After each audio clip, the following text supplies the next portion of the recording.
सकते हो गूगल पर हर दिन 8.5 बिलियन से ज्यादा गूगल सर्चेस किए जाते हैं। ये ऐसा हो गया कि मान लो दुनिया में रहने वाला हर एक इंसान दिन में एक बार कुछ ना कुछ गूगल सर्च में होगा मेटावर्स, जिसे कहा जाता है कि एक ऐसी टेक्नोलॉजी होगी जो आने वाले टाइम में इंटरनेट को रिप्लेस कर देगी। CEO Mark Zuckerberg is responding to leaked documents that suggest the platform took little action to address its role in spreading misinformation. सोचो एक ऐसी दुनिया जहां तुम्हारे पैसे बिना बैंक के चलते हैं, जहां कोई भी तुम्हारा डेटा चुरा नहीं सकता और जहां हर एक चीज ब्लॉकचेन पे लिखी जाती हो। एक बार लिख दी तो उसे बदला नहीं जा सकता। क्या तुम तैयार हो इस डिजिटल जंगल के लिए? So let's begin guys. मेरा नाम मनीषा है और मैं एक फाइनल ईयर इंजीनियरिंग स्टूडेंट हूँ। तुम सोच रहे हो कि फेसबुक, गूगल सिर्फ फ्री सर्विसेज देती हैं। गलत, तुम उनके प्रोडक्ट हो। तुम्हारा डेटा बिक रहा है रोज। अगर कंट्रोल तुम्हारे हाथों में दे दिया जाए तो क्या ये दुनिया पलट जाएगी? वेब 3 इसी सवाल का जवाब है। इंटरनेट का नेक्स्ट वर्जन नहीं है, ये एक डिजिटल इनकलाब है। वेब 1 ने हमें इंटरनेट दिखाया, वेब 2 ने हमें आवाज़ दी और वेब 3 ने हमें ताकत दी। ताकत अपने डेटा की, अपनी आइडेंटिटी की, अपनी आज़ादी की। लेकिन हर रेवोल्यूशन के पीछे कुछ सीक्रेट छुपा होता है। हर नए सिस्टम के साथ नए डेंजर भी आते हैं और वेब 3 एक डबल एजेड सोड है।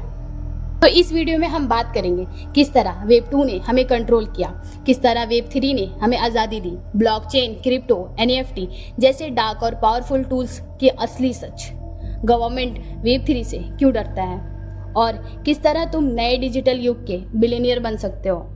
तुम समझते हो तुम इंटरनेट यूज़ करते आ रहे हो, वेब 3 हमें बताता है अब तक इंटरनेट तुम्हें यूज़ करते आ रहा है। Let's break the illusion guys. Invisible diary, जिसमें हर बात लिखी जा रही है पर कोई मिटा नहीं सकता।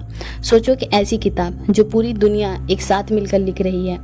एक बार कुछ भी लिख दिया तो बस वो रह जाएगा हमेशा। हर ट्रांजैक्शन दुनिया के सामने, कुछ भी छुपा नहीं है। हैक करना ऑलमोस्ट इम्पॉसिबल।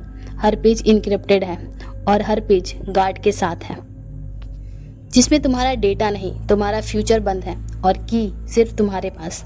डिसेंट्रलाइजेशन क्या होगा जब एक राजा नहीं बल्कि एक नागरिक राजा बन जाएगा? नो सेंट्रल अथॉरिटी, कोई फेसबुक नहीं, कोई गूगल नहीं, सिर्फ user, peer to peer system. तुम डायरेक्ट किसी से भी जुड़ सकते हो बिना परमिशन के। ये एक डिजिटल डेमोक्रेसी है जहां पावर लोगों के हाथों में है। बट बी अवेयर, जब सिस्टम डिसेंट्रलाइज होता है तब जिम्मेदारियां बहुत बढ़ जाती हैं। प्रूफ ऑफ ओनरशिप, एक आर्ट, एक ट्वीट, एक सॉन्ग, सबके असली मालिक तुम बन सकते हो।